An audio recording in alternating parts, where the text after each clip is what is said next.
그러면은 학원이 집이구나 이런 생각으로 다니시면 돼요. 새로운 집이 생겼구나. 넓네. 막 이런 거. 내 인생. 네, 이런 거죠. 자, 그래서 너네 보시면 234페이지 저번 시간에 우리 상호유도 했고요. 상호유도라고 하는 건 여러분들이 알고 있는 것처럼 우리는 전자기 뭐 했어요? 유도했죠. 전자기 유도에는 두 가지가 있는데 자체 유도라는 것과 뭐가 있다? 상호 유도라는 것도 있다. 유도는 자석 때문에 전류 만들어진다는 얘긴데 이렇게 자체 유도라는 건 도체 통 속에다가 자석을 직접 넣었다 뺐다 하면서 전류를 만드는 이 아이를 우리는 자체 유도라고 하고요. 이렇게 변압기처럼 첫 번째 전류가 흐르면서 전류가 흐르는 쪽에 자기장이 생겨요. 그 자기장의 영향으로 간접적으로 여기에 자기장이 생겨서 간접적으로 됐어. 전류가 흐릅니다. 이런 식으로 직접 자석을 넣었다 뺐다 하는 자기장의 변화를 직접 만든 게 아니고요. 자기장의 변화가 영향을 줘서 간접적으로 전류를 흐르게 하는 거. 이거를 우리 뭐라 그런다? 상호유도라고 한다. 상호유도의 대표적인 게 변압기다. 됐어. 상호유도의 대표적인 게 변압기고요. 자체 유도의 대표적인 게 뭡니까? 발전소다. 이런 얘기 했었어요. 됐죠? 그래서 그 상호유도가 되게 블라블라 깊게 들어가면 이거 되게 어려울 수도 있는데 여러분들은 변압기 파트까지만 하자라고 말씀을 드렸어요. 그래서 146페이지가 숙제였어요. 146, 147. 그래서 심화 문제를 풀지 마 라고 했거든요. 그래서 이 부분만 볼게요. 146페이지 1번부터 10번까지 중에서 질문. 1번부터 10번까지 중에서 7번 7번 정도 됐어. 7번 정도가 질문이고요. 이러한 여러분들 상호유도를 이용해서 만든 게 인덕션. 됐어. 인덕션이 대표적인 거예요.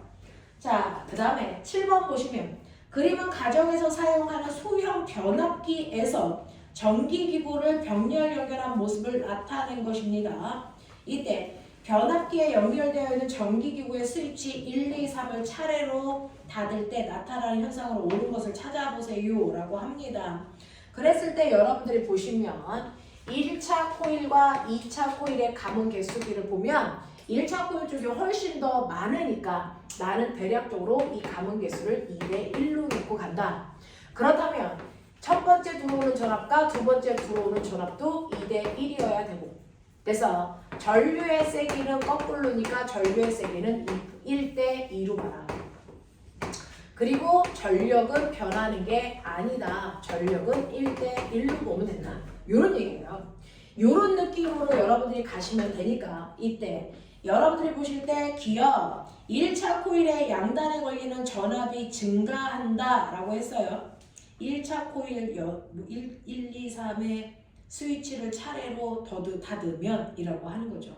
자, 이때 1차 코일을 차례대로 닫으면 저항을 차례대로 닫으면 이라고 했는데요. 여기에 이런 식으로 연결되어 있어서 여기에 저항이 이렇게 연결되어 있는 거 한 놈, 이렇게 연결되어 있는 거 한 놈, 이렇게 연결되어 있는 거 한 놈. 결국은 저항 세기가 무슨 연결? 저항 세기가 병렬 연결. 요거 하나를 꼬맹아 유곰으로 보자.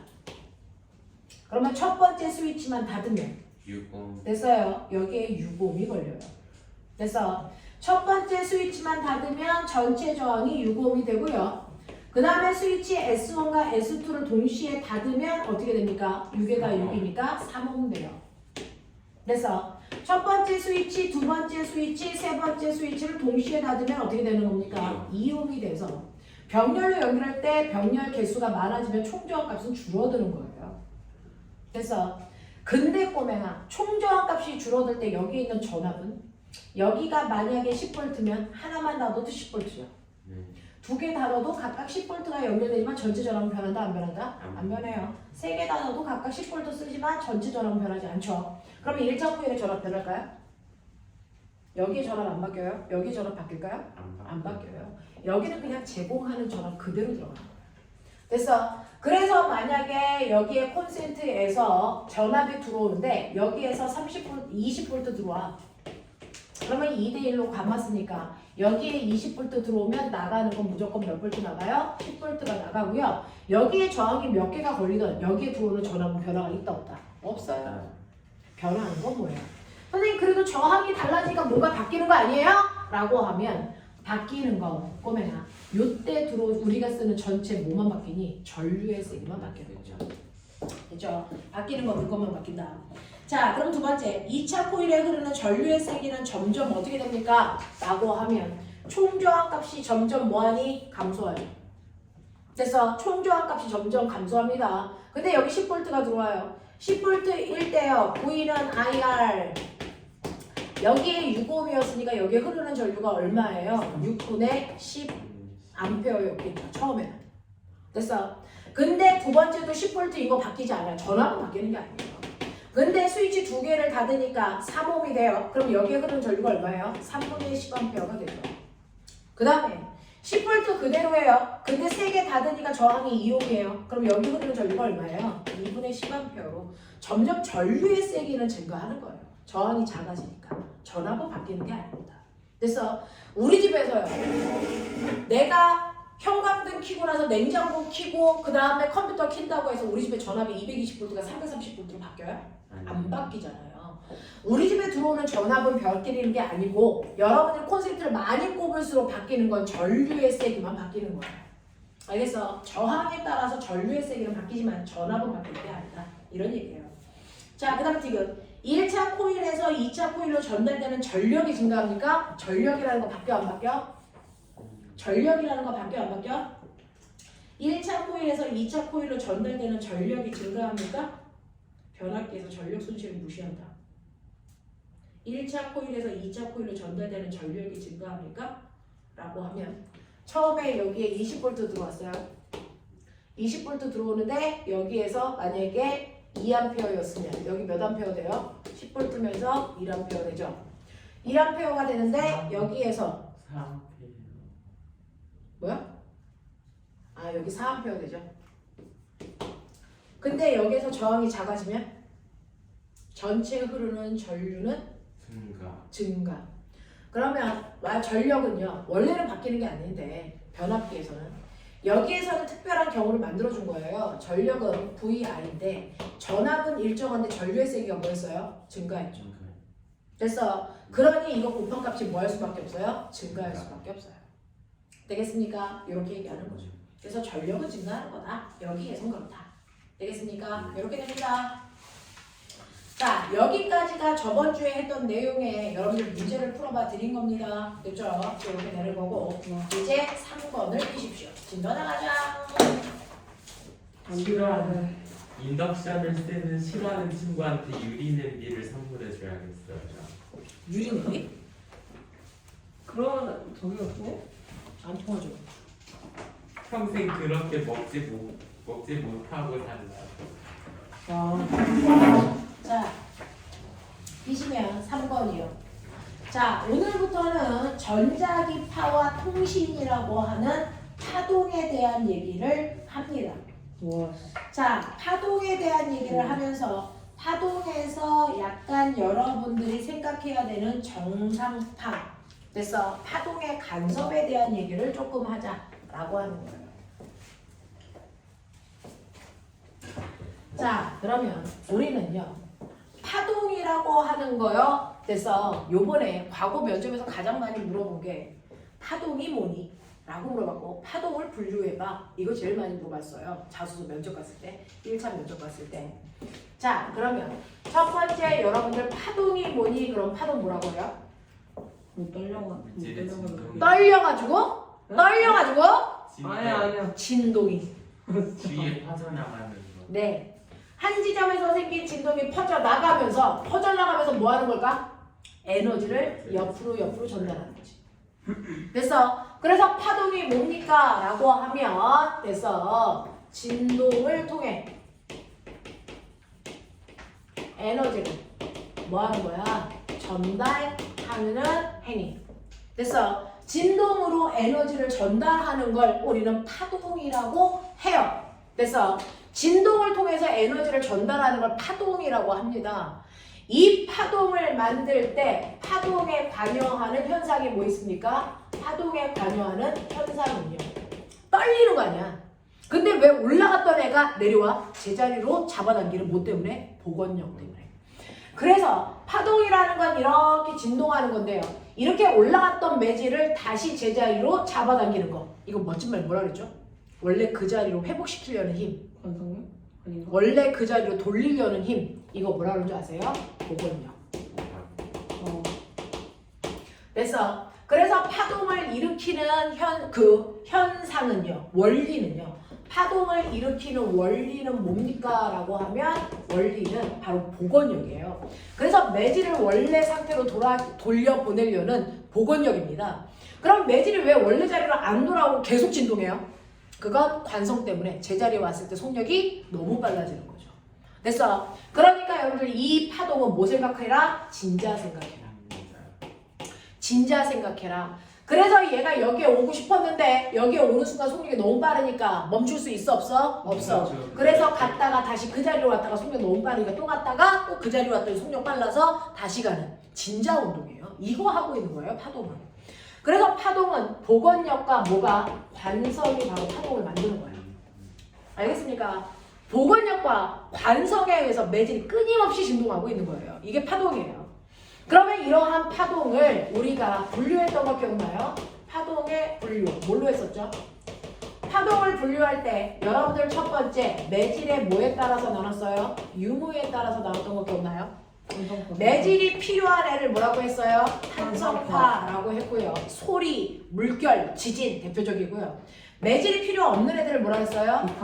비탄성파라고 하는데 요즘은 이 아이를 뭐라고 부른다? 전자기파라고 그냥 부른다 라고 했고요. 매질의 유무에 따른 분류고요. 두 번째는 에너지의 진행 방향과 매질의 진동 방향이죠. 됐어? 라고 하는 이 방향의 각도, 이거에 따라 뭘로 나눴어요? 분할파. 아이씨, 각도. 아니. 에너지가 퍼져나가는데 매질이 나란하게 진동할 거냐 아니면 수직하게 진동할 거냐. 그렇죠. 그래서 이렇게 파동을 분류할 때는 나란하게 진동하는 종파와 수직하게 진동하는 뭘로 나눴다? 횡파로 나눴다. 그 중에 종파에 뭐 있었다? 종파의 소리. 종파가 맞아요. 종파에는 소리인 음파와 우리가 들을 수 없는 음파, 초음파가 있다. 그리고 지지파 중에서 빠르다는 누가 있다? T파가 있다. 이걸 뺀 나머지가 횡파다. 네. 깔끔하게. 알겠어요? 이거 중학교 1학년 마지막 단원이었다며. 중학교 1학년 마지막 단원이 이거란다. 그 다음에 얘가 퍼져나갈 때 한 지점에서 생긴 진동이요. 됐죠? 어떤 모양으로 퍼져나가? 사방팔방으로 됐어. 원을 그리면서 퍼져나가니? 아니면 한쪽 방향으로만 퍼져나가니? 라고 하는 모양에 따라 나눌 수가 있죠. 모양에 따라 나누면 뭘로 나눠요? 구면파와 무슨 파로 나눈다? 평면파로 나눈다. 됐어. 이렇게 나눌 수가 있다. 뭐라는 거야?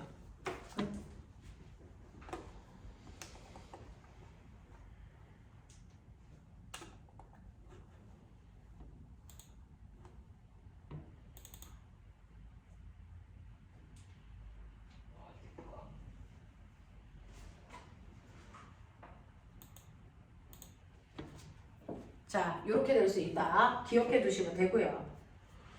파동의 분류. 자, 그러면 이러한 파동에도 뭐가 있다? 파동에 뭐가 있습니까? 구조가 있죠. 준범아, 엄마한테 문제 왔어. 너 많이 아프다고 했다며. 어? 어? 그래서 일찍 끝내줄 수 있냐고 엄마가 문자를 보내셨는데 형 아파? 어떻게 해야 돼? 형 어디가 아파? 어떻게 해야 돼? 어? 등이 어떻게 해야 아파? 돼? 어디가 아파? 아이씨, 등 아픈가? 빨리 어떻게 해야 돼? 너 형아 건드리지 말라 그랬지 내가. 등 빼고 나머지는 안 건드렸는데. 아 머리도 건드렸구나. 몇 시쯤 간다고 할까? 지금 간다고 해. 네? 7시 45분? 엄마한테 문자 보내. 네. 나머지 뒤에 건 영상을 보세요. 근데 어디가 아프니? 너무 잘 놀고 있는데. 왜 아니에요? 너 엄마 찬스 오늘이 마지막이다. 자, 그럼 보시면요. 파동의 구조 보시면 이 파동은 어떤 구조를 가지고 있어요? 에너지가 퍼져나갈 때 우리는 파동의 구조를 뭘로 봤니? 횡파 구조로 봤죠. 파동이 퍼져나갈 때 한 지점에서 생긴 진동이 돼서 수직으로 진동하면서 이렇게 가는 거죠. 이때 볼록 튀어나온 부분 뭐라 그랬어요? 아니 저 진폭이었나? 마루. 아니 말은 볼록 튀어나온 부분 뭐라 그랬어요? 마루. 쏙 들어간 부분 뭐라 그랬어요? 골. 그래서 마루와 골이 반복되는 구조가 횡파 구조예요. 네. 그 중에서 마루에서 마루까지의 최단 거리. 저기 최단 거리! 친한 거리는 다 아니 그 아니 진동 하자! 아이씨! 알고 있죠. 뭘 알고 있어, 새끼야. 자, 마루와 마루 사이의 최단 거리를 우리는 뭐라고 한다? 파장이라고 해요. 여러분들 최단 거리니까 여기서부터 여기까지 되는 거죠? 그냥 네. 거리라고 하면 아무데나 재도 되죠. 마루에서 마루까지 이렇게 재도 되죠. 네. 그러니까 파장이라는 건 최단 거리라는 최단이라는 단어가 들어가야 돼요. 됐어? 네. 그래서 파장이라는 건 한 번 진동하는 동안의 최단 거리를 파장이라고 하고요. 이 파장은 기호 남도라고 쓰고 단위는 미터였어야 된다. 기억나죠? 그래서 이 거리가 2m야. 그럼 파장이 2m야. 라고 하는 거였고요. 그 다음에 주기요. 주기가 뭐였어? 그 유명한 주기. 뭐지? 유명한 주기. 그 유명한 주기는 뭐야? 한 번 진동하는 동안의 시간. 시간이죠. 아, 원래 미상으로 네. 다시 그거 몰라요? 나가까지 시간. 우리 미스죠 진짜. 질풍노도에서 빠져나오는 거야. 자, 오. 그래서 한 번 진동하는 동안에 걸린 최단 시간 이거 주기의 단위는 초. 그래서 한 번 진동하는데 1초 걸렸어. 뭐 이런 얘기 됐어. 라고 하는 주기라는 건 1회 진동하는 동안에 걸린 시간이라면 이거 역수. 1초라는 시간 동안에 몇 번 진동했니? 진동수. 횟수. 이거 뭐라 그래? 진동수. 그래서 3번은 진동수. 됐어. 그래서 진동수는 진동한 뭘 얘기한다? 횟수를 얘기하고 이걸 프리쿼시의 약자 F라고 쓰고 단위는 헤르츠지만 사실은 주기의 역수니까 초분의 1이라는 원래 단위도 있었다. 그래서 원래 단위가 초분의 1이죠. 주기 단위를 역수하면 되잖아요. 그걸 헤르츠라고 부른 거였어요. 맞죠? 자, 그 다음에 네 번째 있다. 네 번째는 뭐니? 여기 있던 매질이 어디까지 끌려 올라갔어? 라고 하는 매질의 최대 변이. 이거 뭐라 그래요? 진폭이라고 하죠. 매질을 끌어올릴 수 있는 최대 변이라고 하는 최대 변이가 바로 진폭이고요. 진폭은 A라고 하고 끌려 올라간 높이니까 와 얘는 플러스 2m야. 그러면 같은 파동에서 무조건 내려간 거리도 얼마여야 된다? 마이너스 2m여야 된다. 대칭이어야 된다. 알겠습니까? 자, 근데 여기 있는 매질을 끌어올린다? 뭐가 올린 거니? 파동의 에너지야. 그래서 진폭의 크기가 곧 에너지의 크기. 알겠습니까? 매질을 끌어올렸다 내렸다 하는 게 이게 에너지예요. 이게 에너지예요. 됐어. 자, 그래서 진폭이라는 거 A로 표현하고 단위는 미터입니다. 그래서 얘는 진폭이 2m예요 라고 하는 거죠. 진폭은 중심으로부터 높이를 재던 중심으로부터 깊이를 재던 한쪽만 재면 된다. 똑같으니까. 자, 그 다음에 다섯 번째 뭐 있었죠? 속력 있었죠. 빠르기. 파동의 속력. 속력은 무조건 뭐예요? 시간분의 뭘로 계산합니까? 거리로 계산하는 속력, 벨로시티는. 됐어. 자, 파동에서의 시간은 주기였고요. 거리는 파장이었잖아요. 그러니까 T분의 남다로 써도 되는데 뭘로 써도 된다? T분의 1이 진동수잖아요. 그래서 F 남다로 써도 오 다행이다. 다행이다. 그래서 파동의 단위는 무조건 미터 퍼 세크로 쓴다. 알겠습니까? 이렇게 되는 거잖아요. 그래서 요런 식이야. 자, 그러면 이러한 파동의 구조를 봤을 때 너는 횡파 구조 본 거야. 그동안 맨날 횡파만 알려줬어. 근데 종파는 이렇게 그릴 수 없어? 있어요. 종파 이렇게 그릴 수 있어요. 실제로요. 횡파라고 하는 건 매질이 위아래로 움직이는 거잖아요. 종파는요. 여러분들 용수철은 선생님이 헤딩이랑 잡고 있을 때 앞뒤로 흔들면 종파죠. 위아래로 흔들면 횡파죠. 됐어? 그러면 이걸 앞뒤로 흔들면 어떻게 됩니까? 라고 하면 용수철이 원래는 이렇게 일정한 간격으로 용수철이 감겨 있었단 말이죠. 근데 내가 앞뒤로 흔드니까 어느 쪽은 용수철이 드문드문 있다가 빽빽해지고 어느 쪽은 드문드문 있다가 빽빽해지고를 반복하는 게 종파죠. 그래서 빽빽한 쪽을 밀이라고 하고 드문드문한 쪽을 소라고 한다. 그래서 밀과 소가 반복되는 게 종파 구조인데 이 밀과 소가 반복될 때 우리는 여기에서 여기까지를 한 파장으로 할 수 있다. 이게 한 파장이야. 됐어? 근데 한 파장 빼고 줄기라든가 또는 진폭이라든가 이런 것들을 됐어? 이 그림으로 구분하기가 힘들어서 이 그림을 획파 구조로 이렇게 바꾼다. 바꿀 수 있는 방법이 있어요. 자, 어떻게 하는 거냐면 사실은 얘는 위아래로 움직이는 Y축의 변형이잖아요. 근데 얘는 어느 쪽으로? 얘는 X축으로 움직이거든요. 사실은 여기에 있는 매질은 원래 이렇게 없었어. 얘는 됐어. 여기 있던 매질이 이리로 끌려온 거죠. 어느 쪽으로요? 플러스 X축 방향으로 끌려온 거예요. 여기에 있던 매질도 원래 여기 없었어. 얘 여기다가 이렇게 끌려온 거죠. 네, 마이너스 X축 방향으로 끌려간 거죠. 똑같죠? 여기 있는 매질도 끌려왔죠? 얘는 플러스 X축 방향으로 끌려온 거고 얘는 마이너스 X축 방향으로 끌려온 거죠. 이걸 그대로 바꾸자고 하면 플러스 X축 방향으로 바꾼 걸 플러스 Y축 방향으로 바꾸면 되고요. 얘는 마이너스 Y, 플러스 Y, 마이너스 Y로 바꾼다면 이게 획파가 돼요. 그러면 우리가 얘기하는 밀이 여기에 어딘 것 같니? 어떤 게 밀인 것 같니? A, B, C, D, E 어디가 밀이냐고요? 라고 하면 밀은요 플러스 Y축 방향에서 아니 플러스 Y 방향에서 마이너스 Y 방향으로 바뀌죠. 시겠다. 플러스 Y축에서 마이너스 Y축으로 바뀌는 요 지점이 바로 밀을 얘기하는 거예요. 납득이 돼요? 오케이, 이게 밀그린 거야. 소는요, 소라고 하는 건 여기가 소잖아요. 소는 마이너스 Y축에서 플러스 Y축으로 바뀌는 여기가 소예요. 됐어요? 마이너스 Y축에서 플러스 Y축으로 올라가는 여기가 뭐다? 소다. 됐어? 그러니까 마치 밀이 마루 같은 느낌 아니라고요. 됐어? 골이 소 같은 느낌 아니라고요. 됐어? 그래서 밀과 소는 X절편을 얘기하는 건데 그 중에서 위에서 내려오는 X절편이 밀이고요.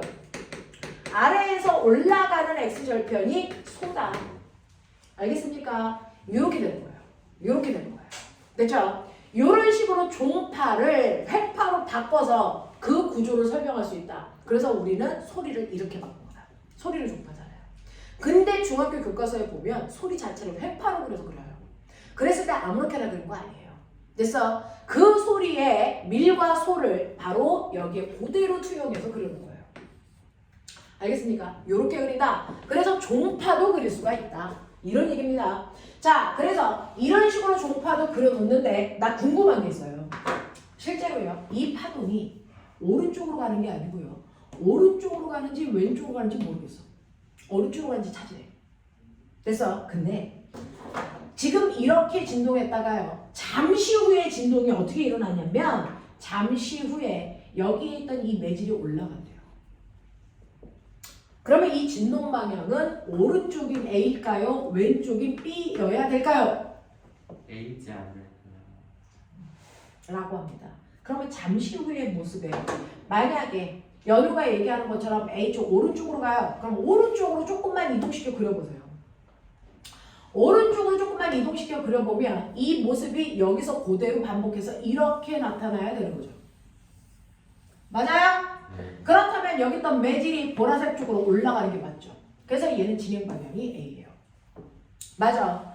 만약에 얘가 진행하는 방향이 B쪽이었다면 이 모습을 B쪽으로 끌고 가서 그려보시면 돼요. 이렇게 그려지죠. 이렇게. 이렇게요. 그러면 잠시 후에 이 매질은 어떻게 됐어야 돼요? 내려갔어야 정상이에요. 됐어.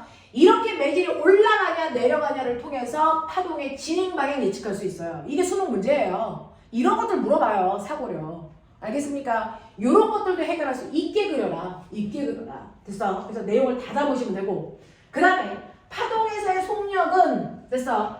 파동에서의 속력은 T분의 람다이거나 또는 F 람다로 구하는데 파동의 속력 결정은 누가 한다? 파동의 속력 결정. 파동의 속력은 진동수가 결정했니? 파장이 결정했니? 매질이 결정했니? 진동수하고 파동.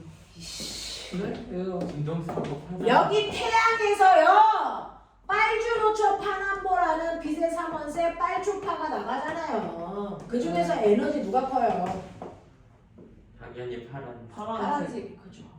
에너지가 크다는 얘기는 파동에서의 실제로 에너지의 크기 어떻게 구하는 줄 아세요? 파동에서의 에너지 크기는 A제곱 F제곱으로 구해요. 그냥. 진폭의 제곱에 진동수의 제곱이 파동의 에너지를 결정합니다. 됐어? 네. 그러니까 여기서 빨초파 중에 에너지가 크다는 얘기는 파란색 쪽의 진동수가 크다는 얘기예요. 근데 그렇다고 빛의 속도가 다 네. 그래서 빨간색의 진동수를 1로, 초록색을 10으로, 파란색을 100으로 놨을 때 됐어? 지구까지 누가 먼저 도착하니? 라고 했을 때 선생님 뭐라 그랬어요? 동시에 와서 항상 백색광으로 보이죠? 됐어? 진동수가 크다고 파란색이 먼저 오고 그 다음 초록색 오고 그 다음 빨간색 오면 됐어? 지구는 그 자체가 밀어버리려고요. 나이트클럽이야 나이트클럽. 알겠어? 그런 일 발생하지 않는다고. 알겠냐? 네. 그러면 얘네들이 도착할 때 속력이 다 똑같아요? 왜요? 진동수와 파장은 뭐니까? 반비례. 됐어? 그래서 진동수가 작은 애는 파장이 길어요. 진동수가 큰 애는 파장이 짧아요. 라고 해서 이런 식으로 돼서 속력은 위아더 월도 다 같아요. 다 같아요. 자, 그러니까 속력을 결정하는 건 진동수도 아니고 파장도 아니야. 단지 결정된 속력을 계산할 때 쓰는 식일 뿐이야. 됐어?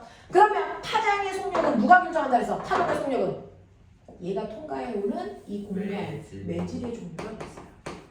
매질의 종류가 파동의 속력을 결정합니다. 이랬어요. 납득이 됩니까? 오케이. 그래서 어떤 매질을 통과해 오느냐에 따라 파동의 속력은 결정당하는 건데 그랬을 때요. 이렇게 매질이 반드시 필요하다는 탄성파와 매질이 필요 없다는 비탄성파의 속력 결정 어떻게 됐었는지 너네 다 나한테 배웠잖니. 그랬나? 이런 개자식들이 씨, 영상 찍고 있는데 씨.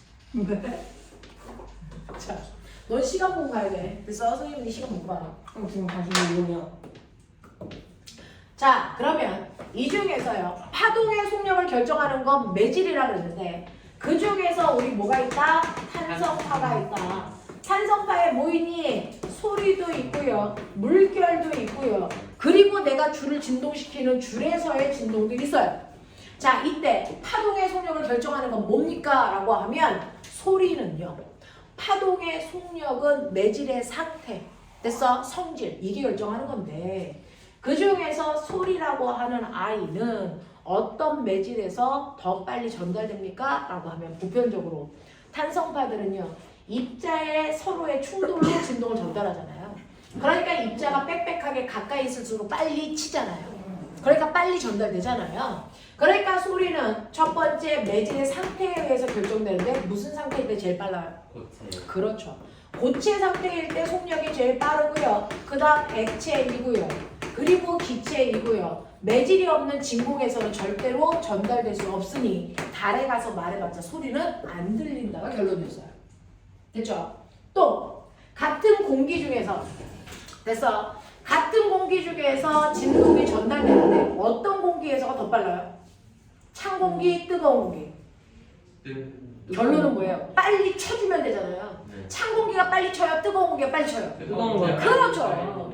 그러니까 고온의 기체가 됐어. 저온의 기체보다 소리를 전달하는 속도는 더 빠르겠죠. 이때 소리가 전달되는 속력 구할 수 있어요. V는 좀 어느 부분이든 기억을 좀 해봐 혜린아. V는 죽여버려 이 새끼야. V는 331 더하기 0.6t 기억나냐? 아, 네네네. 소리에서의 속력은 이렇게 구하는 거고 알고 있죠. 이 t는 시간이 아니고 바로 온도야. 공기 온도. 그러니까 우리가 보편적으로 음속할 때 온도를 몇 도로 정해놓은 거야? 15도로 정해놓고 결정한 거죠. 그래서 음속이 얼마나 왔다? 340. 그렇죠. 340이 나온 거예요. 됐어. 네, 공기의 온도를 15도로 놓고 계산을 하면 340이 나온다는 걸 건이가 지금 하고 있는 답이 안 나오고 있죠. 저 새끼 알아. 15 곱하기 0.6이 9거든요. 쌤도 하시는데. 곱하기 그렇죠. 5분의 3을 어떻게? 되겠죠. 이렇게 하는 겁니다. 자, 이런 식으로 계산하시면 되고요. 그렇다면 이때 물결에서의 속력은 뭐가 결정해요? 물결이란 건 파도잖아요. 파도가 칠 때 파도라는 진동이 나아가는 속력 결정은 누가 합니까? 너무나. 이게 내진의 상태예요? 어차피 물밖에 못 통과하는데 액체잖아요. 그죠? 상태는 무관해요. 그러면 상태는 똑같다고 치면 그 물에 뭐가 결정한다? 밑에 뭐 있었는데. 밑에 뭐 있었는데? 밑에 그 뭐냐. 혜린아! 뭐가 결정할까요? 밑에 구덩이 그거. 구덩이 같은 소리 하고 아이고 있었잖아요. 뭐 있었잖아요. 물의 깊이요. 깊이. 아 그거만 하는 거예요. 수심이요. 수심. 구덩이 같은 소리 하고 앉아있다 이 새끼들아. 저거만. 구덩이 같은 소리 하고 앉아있다 이 밥탱이들아. 그래서 여기는 깊은 물, 여기는 얕은 물. 그럼 파도가 쳐요. 어디가 더 빨라요? 뭐지? 당연히. 깊은 물이죠. 깊은 물이죠. 왜냐면 얕은 물은 바닥이라 금방 끌려요. 여러분 파도가 치면 파도가 겉에만 칠 거라는 상상은 버리세요. 파도는 이런 식으로 속까지 계속 전달돼서 치는 건데요. 이렇게 되면 그래서 얕은 물은 금방 땅이랑 쓸리잖아요. 그래서 마찰이 생기기 때문에 전달되는 속도가 느려진다고요. 그래서 파동은 물결은 깊은 물에서 전달되는 속도가 얕은 물에서 전달되는 속도보다 빠르다. 아까 물리 원하는 애들도 똑같은 거 했는데 아까 얕은을 니을 티그시니 물어봤다가 애들한테 놀림당했어요. 왜? 그러니까 저거 너 한글 모르잖아. 얕은 물을 그냥 티그시래. 니을 티그스로 쓰고 싶은 마음이 막 생기지 않냐? 왜 나는 이렇게 막 쓰고 싶은데 이건 뭐야? 이제 쌤 리얼 티그스 느끼는 해요?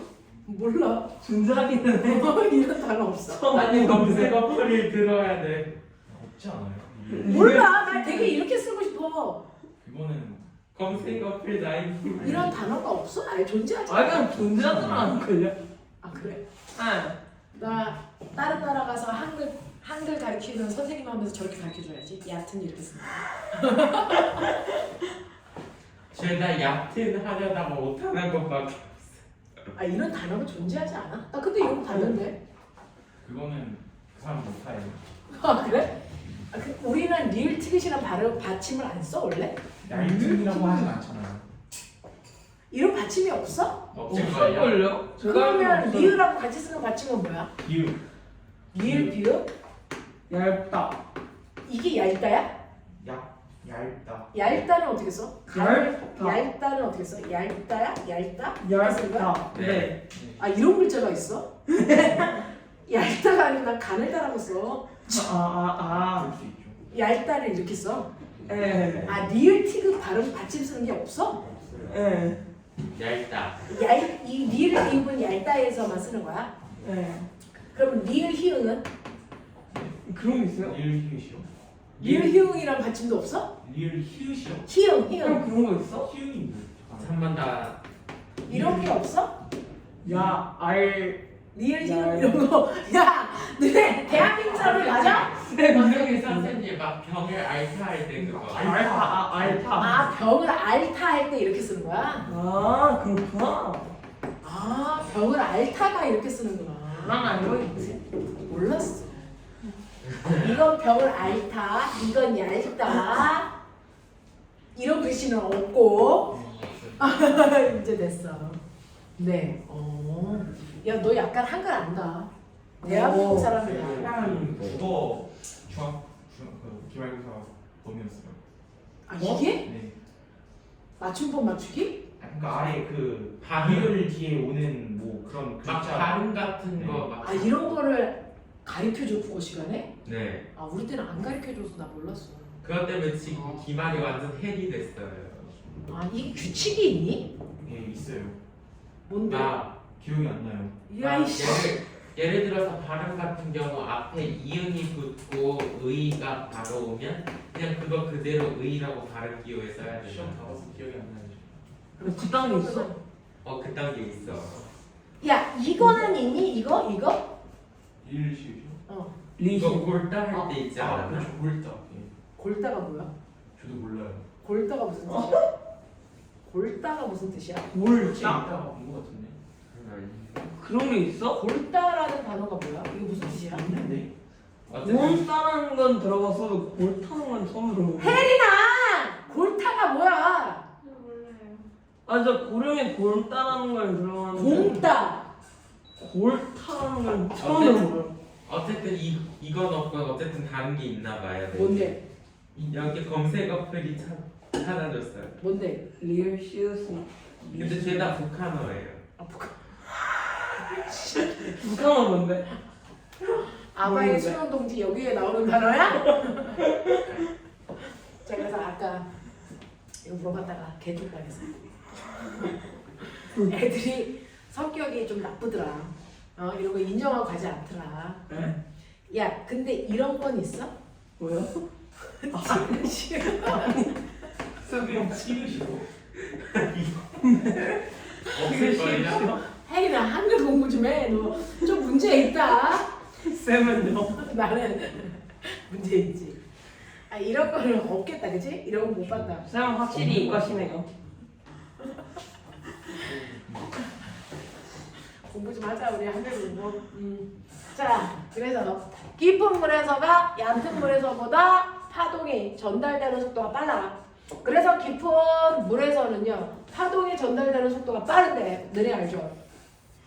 이렇게 파동이, 한 번 생긴 파동이 전달될 때요, 물의 깊이에 따라서, 됐죠? 네, 파동이 전달되는 속도가 달라요.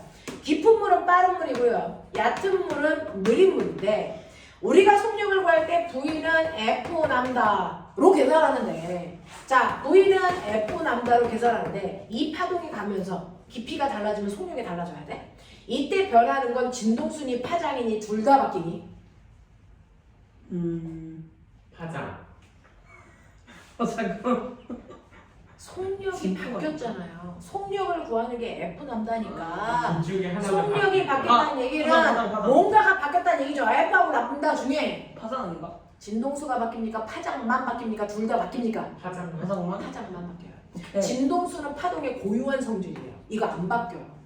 그래서 우리 해봉이가요. 그래서 2천만 원 들여서 전신 성형을 해도 와. 박보검이 돼도 제 몸에 있는 DNA는 안 바뀌어요. 아. 납득하는 거 봐. 이 새끼들 납득하는 거 봐. 제가 지방 흡입 수술을 해도 몸매가 좋아져도 DNA는 안 바뀌어. 그냥 해봉이야. 알겠어? 이런 것처럼 파동이 가다가 속력이 바뀌어도 진동수는 변하는 게 아니고 진동수는 계속 일정합니다. 근데 빠르기가 바뀐다는 얘기는 뭐가 바뀐다는 얘기냐면 파장의 길이가 바뀌어요.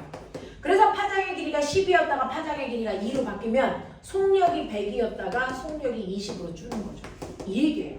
오. 됐어. 이런 식으로 빠르기가 바뀐다는 얘기는 파장이 바뀐다는 얘기라고요. 그래서 이런 식으로 파장이 얕은 곳으로 가면서 짧아진다고요. 진동수는 똑같은데 파장의 길이만 짧아진다고요. 그래서 마루와 마루 사이의 간격만 좁아지는 거고 진동수는 똑같은데 이때 이런 식으로 진동이 일어날 때요. 옆에 있는 마루들과 쭉 연결한 선, 마루들과 쭉 연결한 이 선을 뭐라고 그랬어요? 뭐라고 했었지? 파동의 마루들만 쭉 연결한 선을 우리가 뭐라고 했어요? 한국말로. 정확하실라? 파도의 얼굴 파면. 와, 씨. 알고 있죠. 파동의 얼굴 파면이라고 해요. 그래서 이렇게 파동을 그리지 않고 파면만 그리는 경우들도 많죠. 이게 중학교 1학년 교과서에 있죠. 그래요? 중학교 1학년 교과서에 파면만 이렇게 그려놓잖아요. 파면만. 아. 됐어. 그러면 파면과 막파면 사이의 간격이 뭔데? 한 파장인데. 그러면 얘는 한 파장이 이만큼이었다가 됐어. 한 파장의 길이가 짧아졌네요. 아, 그래서 여기가 무슨 물? 얕은 물. 여기가 무슨 물? 깊은 물. 깊은 물. 이렇게 보는 거잖아요. 오. 되겠어. 그러면 선생님 실제로요. 이렇게 파동이 가다가 갑자기 파장이 짧아지면 파장만 자연스럽게 짧아져요? 아니요. 애들이 미친 듯이 막 오다가 갑자기 속력이 느려지면 너네 생각해봐. 고속도로에서 여기서 빠른 속도로 오다가 여기 차가 막혀. 그럼 어떻게 되니? 여기에 차들이 계속 쌓이죠. 정체되죠. 무슨 얘기야? 에너지가 쌓인다고요. 쓰나미의 원리. 에너지가 쌓이면 어떤 일이 발생합니까? 그 에너지에 의해서 진동수는 일정해야 되는데 에너지가 쌓이니까 됐어요. 에너지는 A제곱 F제곱인데 얘는 변할 수 없잖아요. 그쵸? 에너지가 쌓이니까 그럼 뭐가 진폭을 거죠? 위로 늘리는 수밖에 없어. 그래서 파도가 이렇게 오다가 갑자기 얕아지면 됐어. 파장은 짧아지는 대신에 뭐예요? 진폭이 커져요. 진폭이 커져요. 진폭이 커져요. 그게 뭐예요? 쓰나미예요. 그게 쓰나미예요. 그래서 진폭이 커져서 육지를 덮어버려요. 알겠습니까? 이렇게 되는 거예요. 그러니까 바닷속에서 엄청난 해저 지진이 발생해요. 해저 지진이 발생하면 그것 때문에 됐어. 진동이 생겨요. 그 진동에 의해서 가는데 갑자기 얕아지면 됐어. 내 에너지가 쌓이잖아요. 그것 때문에 진폭이 커지면서 육지를 덮는 쓰나미가 생기는 거야.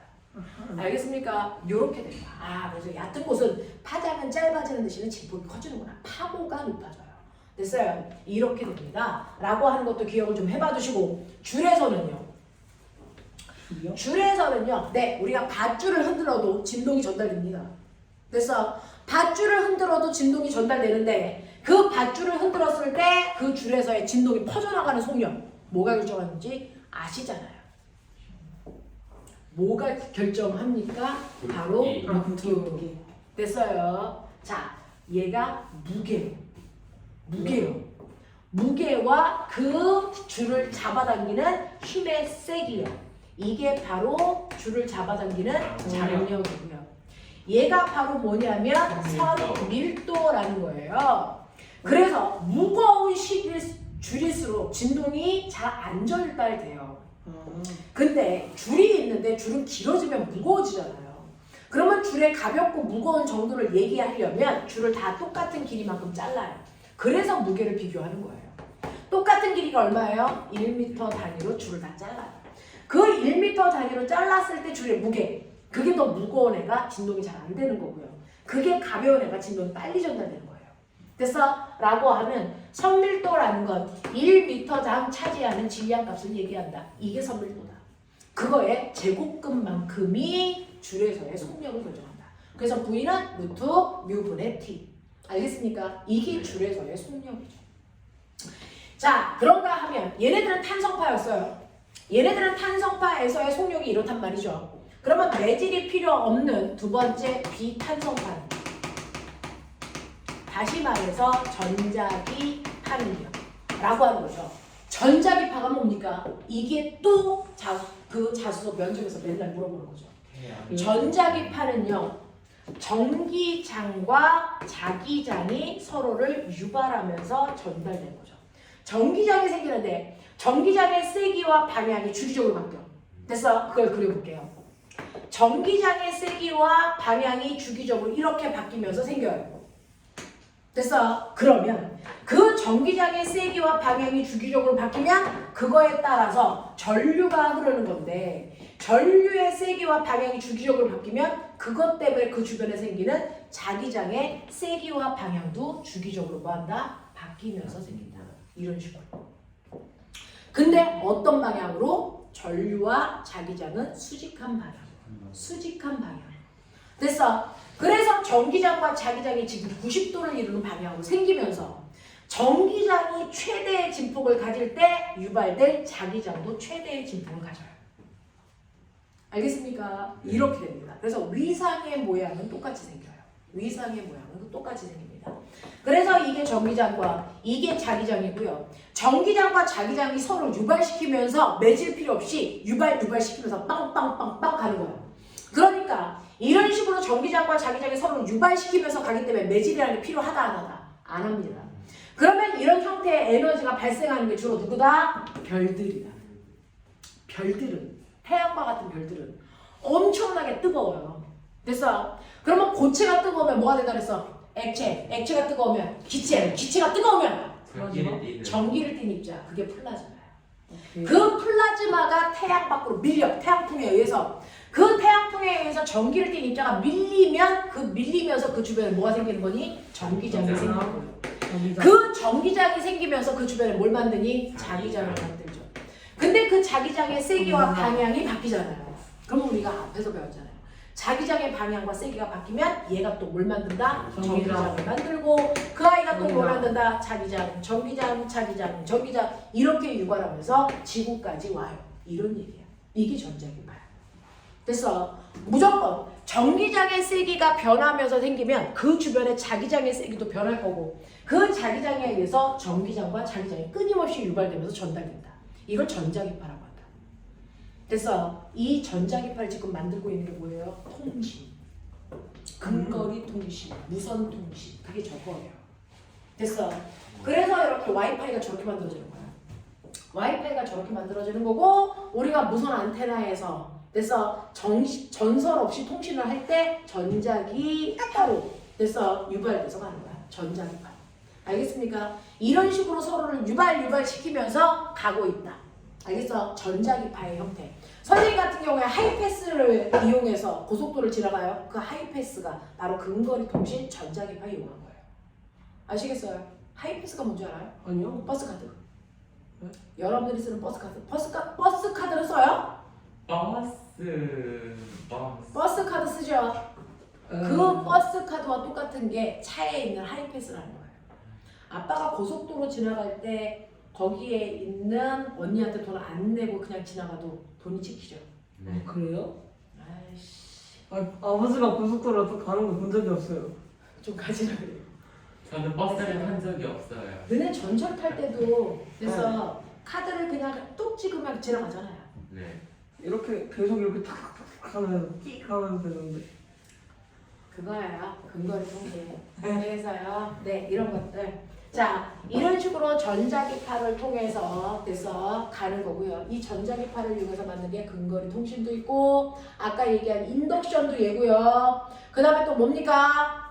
그 다음에 여러분들이 무선 충전기. 무슨 충전? 얘가 이거 하는 거예요. 상호유도. 알겠어요? 네. 이런 식으로 하면서 전자기파를 만들어서 그 아이가 상호유도해서 충전시켜 주는 거예요. 그래서 이런 식으로 된다. 이게 전자기파다. 근데 이 전자기파를 보면 위상이 큰 부분은 에너지가 큰 거죠. 위상이 작은 부분은 에너지가 작은 거죠. 그래서 전자기파는 에너지가 작은 애부터 에너지가 큰 애까지를 다 가지고 오는 거예요. 그래서 전자기파는 에너지가 커서 에너지가 100인 애도 있고 에너지가 99, 그 다음에 56, 그 다음에 얼마니 40, 10, 0 뭐 이런 것도 있죠. 그래서 에너지가 큰 애부터 작은 애까지가 이 안에 다 들어있단 말이죠. 이런 식으로. 에너지가 큰 애부터 작은 애까지가 다 들어있어요. 이걸 인간이 인위적으로. 그래서 인위적으로 에너지의 크기에 따라서 빵빵 찍는 거죠. 그렇죠? 그 중에서 에너지가 큰 부분에 해당되는 전자기파를 뭐라고 부른다? 얘들아, 어느 부분인지 좀 기억을 좀 해봐.